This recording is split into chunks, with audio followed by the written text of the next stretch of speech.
How's everybody doing? My name is Anthony Brian Logan, and today we got to talk about Colin Kaepernick yet again. I know you guys are tired of hearing about him. You're tired of the whole anthem kneeling situation, but this goes a little bit deeper than that simple story about the anthem kneeling. And you see the headline right over my left-hand shoulder. Colin Kaepernick is the face.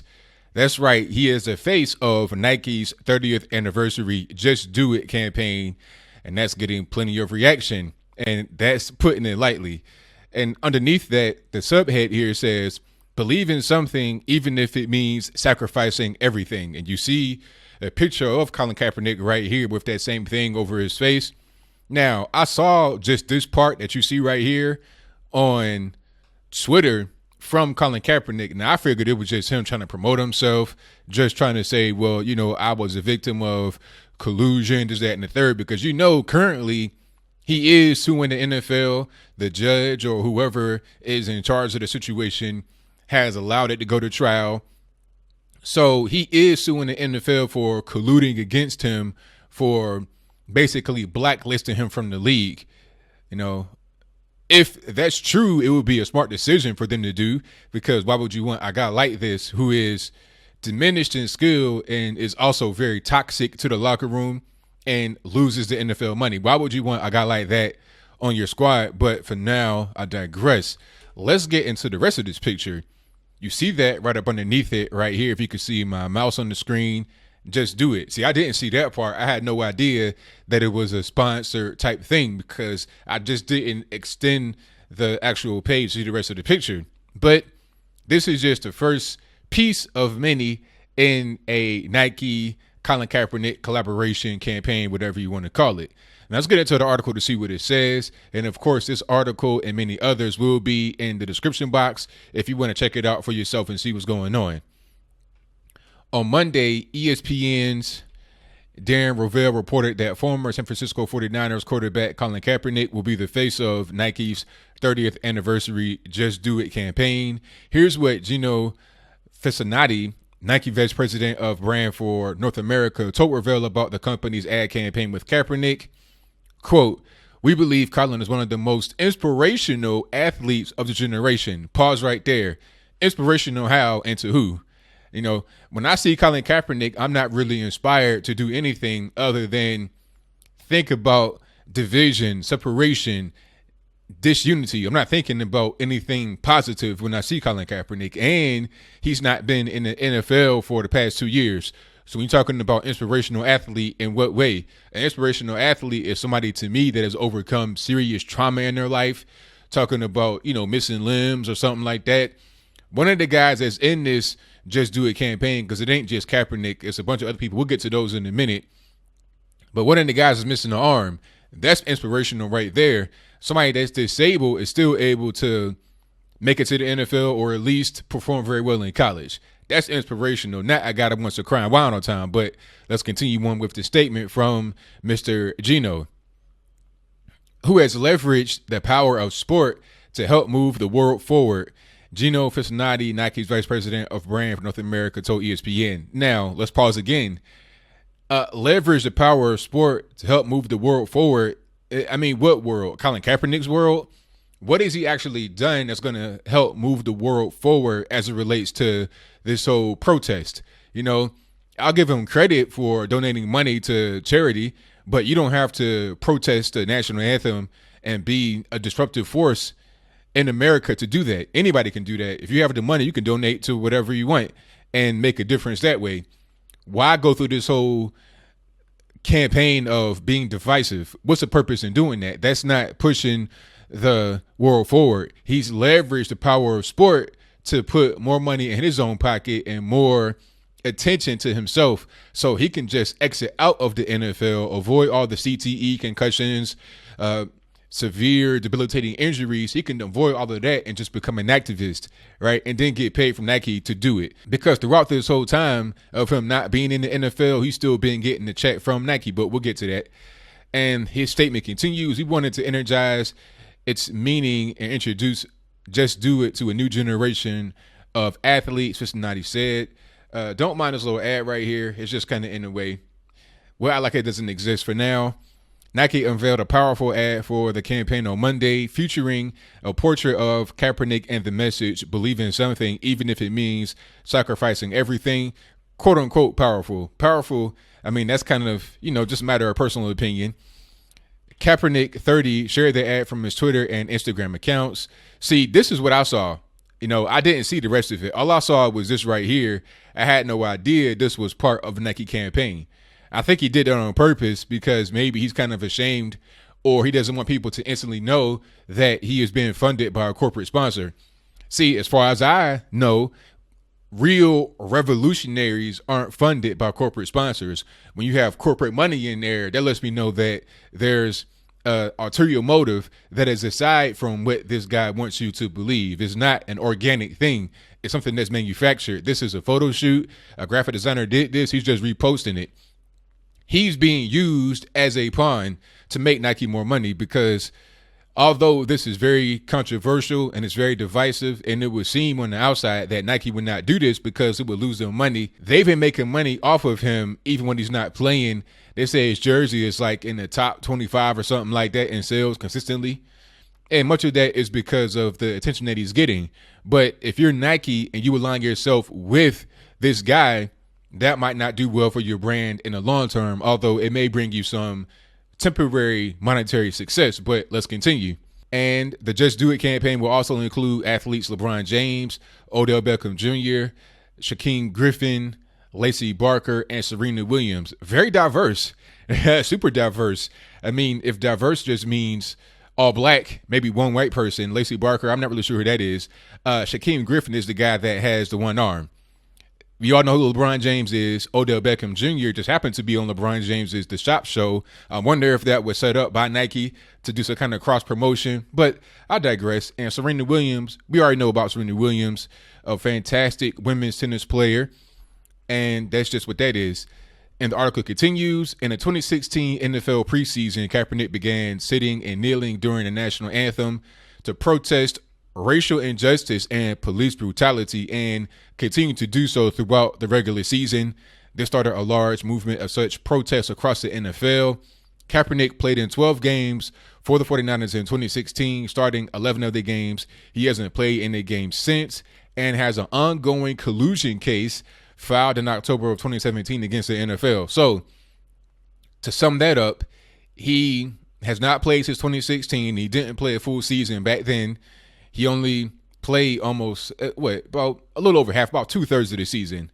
And he is currently suing the NFL. So he's getting paid from Nike, and he's trying to get paid from NFL while not being an active athlete, and he probably will never play again. If you sue the NFL and win, must they bring you back on board, or will it just be a matter of, okay, I got the money now? Because if I'm the NFL, if I'm any NFL owner, I definitely want to bring him on now, because you're suing us for colluding against you. So if I bring you on, when are you going to sue me for something that happens? Like, let's say I bring you on and it doesn't work out. Maybe you don't fit the offense. Maybe your skills aren't what we need. And then I decide to cut you. Are you going to sue me or try to, throw my team under the bus? And then, like I said before, all the negativity he brings, all the distraction, the loss of revenue, it wouldn't even really be worth it. But I continue with the article. Through all of this, Nike still kept Kaepernick on their payroll. The endorsement agreement began in 2011, but avoided putting him to use over the last 2 years. That obviously changes with the new campaign. It's going to be a, quote, wide endorsement featuring shoes and Kaepernick apparel, according to Yahoo Sports' Charles Robinson. And he says details on Kaepernick and Nike. It's a wide endorsement. He's going to have his own branded line. So that's right. You're going to have Kaepernick shoes, hats, all that merch with Kaepernick on it. While not being in the NFL anymore, he's going to have his own line, I guess, akin to Jordan. Not to the level of Jordan, obviously, but that same kind of thing. Now you got Jordans. Now you're going to have Kaepernicks. Shoes, shirts, jerseys, etc. There will be Kaepernick apparel.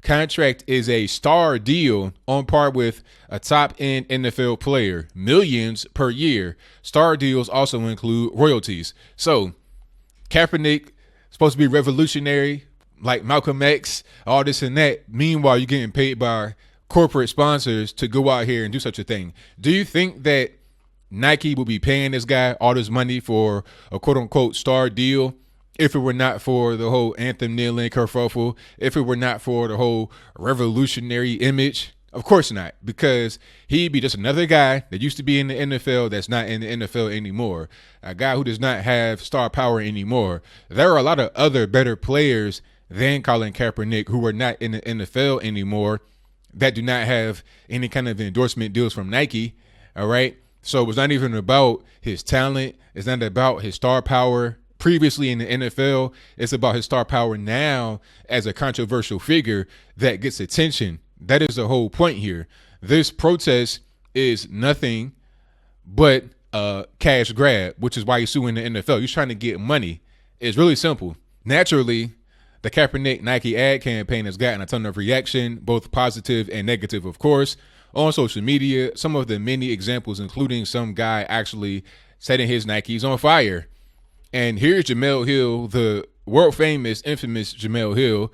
She says, I'm just here to remind folks that last year Kaepernick was in the top 50 in NFL jersey sales. Despite not being on the roster, Nike made a business move. Another tweet from her says, laughs and hypocrisy at all the people who were all good with Nike when the company was accused of abusing kids in sweatshops, but are so outraged at the Colin Kaepernick campaign. Now, that's just a statement that is made purely from opinion. Do you think that everybody who was upset at this is also okay with allegations of sweatshop conditions? I mean, you're just saying that because it makes you feel good. Like, she has 32,000 likes, almost 10,000 responses. Oh, also about Jemele Hill, speaking about corporate people, she will be leaving ESPN. I think it's already gone into effect right now. And she was actually making $2.4 million a year at ESPN. As part of her buyout, she has been given the $6 million payday. So you're talking about very rich people talking about other very rich people that all claim to be oppressed. But I digress. Jason Whitlock, my man, good guy, says, told y'all from day one, this has always been about the money. All of it. Revolutionaries aren't sponsored by major corporations. I agree. It's been a hustle from the giddy up. Exactly. That's what it's all about. It's all about money. If it wasn't about money, then he wouldn't accept it. He wouldn't be like, nah, I can't take your money. The corporate, I can't take that. You know, that's why he's suing the NFL. That's why he's doing this whole thing with Nike. It's about money. And this is Osayi Mayora, who was a former NFL player. I think is he still in the league? I'm not really sure. He says, I always thought the Air Jordan craze was silly, but now I will be buying 10 pairs of those Air Kaepernicks when they come out. Well done at Nike. All right. And then this is, you know, part of the whole campaign here with Serena and then Cap. Aaron Dotson says you could take the superhero out of her costume, but you can never take away her superpowers. Believe in something, even if it means sacrificing everything. What did you actually sacrifice, though? That's one thing I want to know. What did you actually sacrifice here? You're still getting paid. You're probably getting paid more now outside of ball than you were going to get in ball if you continue to play, because your skills are diminishing. League minimum, $1 million. You're probably getting more now than you would be as an NFL player. So what did you actually sacrifice? You, had a very public stance and made the NFL lose money. You made the NFL sacrifice, but you gained in the end. So I'm not really trying to hear this stuff. And this is Bomani Jones of ESPN, who said, my question on this cap deal, Nike going to do any buys during NFL games? I have no idea what that means. If you know, let me know in the comments. Chris Long says, Nike is a huge business. They've calculated risk. They may even have reason to believe this will make the brand more popular, which means the guy burning his white Air Monarchs is the minority. Bitter pill to swallow, I'm sure. Good luck with the protest. Bet they anticipated it. And that's a good point. They have calculated the risk, but I think that they have underestimated what the fallout is going to be. All right. They may think, oh, well, it's going to be a little bit of a pushback here and there for so-called racist people, broke people, whatever. But I don't really know if they anticipate a lot of big name people, big money people coming against Nike for what they're doing. So that's going to be interesting to see how it plays out. But either way it goes, they're taking a divisive stance. They're drawing a line in the sand and say, okay, this is where we stand. If you don't stand with us, then basically you can't rock with us. You can't buy our stuff. Well, you can buy our stuff, but if you are against us and you don't want to buy it, so what? That's pretty much the sentiment that I'm getting from this whole situation. Dan Wetzel says Nike's roots are anti-establishment and risk-taking. Few thought you could sell a signature basketball shoe of an African-American, but Jordan made them. Tigers, Williams sisters, women's sports, and so on. What Kaepernick worked, don't know, but this is what they do. Much different situation. I mean, Nike really is all about money. Just selling a black person on a shoe is different than selling a controversial figure who is anti-patriotic, unpatriotic. All right. Now, let me see. Okay, here's Clay Travis. Shout out to Clay Travis. He says, if Nike had wanted to go full social justice warrior, they could have gone with Ali Raisman, who is a 30-year spokesperson and sent a powerful message embraced by virtually everyone. Kaepernick is a disaster. Fallout will be massive. I don't know who that is, but if you know, let me know in the comments, and I'm going to look into it. I saw this earlier in the day. Our sound man just cut a Nike swoosh off his socks. Former Marine, get ready Nike. Multiply that by the millions. Yeah, that might be a thing. And here's a person that, set their Nikes on fire. First, the NFL forces me to choose between my favorite sport and my country. I choose country. Then Nike forces me to choose between my favorite shoes and my country. Since when did the American flag and national anthem become offensive? Yeah, people are going to be upset about this because they already don't like the fact that they were put into a weird situation with the anthem kneeling. They, love football, but at the same time, they don't want to be associated with this league that is unpatriotic, and they built themselves on patriotism. So this is just kind of a weird situation for them to be in. But that pretty much wrapped that article up right there. I mean, at the end of the day, as I close, I just want to say that Nike is looking at dollar signs. They don't really care about this man. They don't really care about his so-called cause. They're looking at dollar signs. Is it going to make us money? Will it not make us money? That's really the bottom line here. But what do you think? Do you think it's a good idea for Nike to make Colin Kaepernick the face of their 30th anniversary of the Just Do It campaign? How about the other people that's going to be involved? How diverse is it? I think I may have seen one white person, and that might have been it. It's pretty weird. I'm not really too concerned about the race and stuff like that myself, but these people that talk about diversity is just a code word for no whites. And to me, that's dumb. If you're going to be truly diverse, have different points of view, different political interests, different sports, that's diverse, not just how somebody looks, but that is how the left generally judges things. Nike is looking at Colin Kaepernick as a cash cow, somebody that brings a lot of attention, but I don't think they have truly understood what the risk is here going forward for their brand into the future. But whatever your comments are, please let me know in the comments below. And that's all I got to say for this video. If you like what you heard, please comment, rate, share, and subscribe. Peace.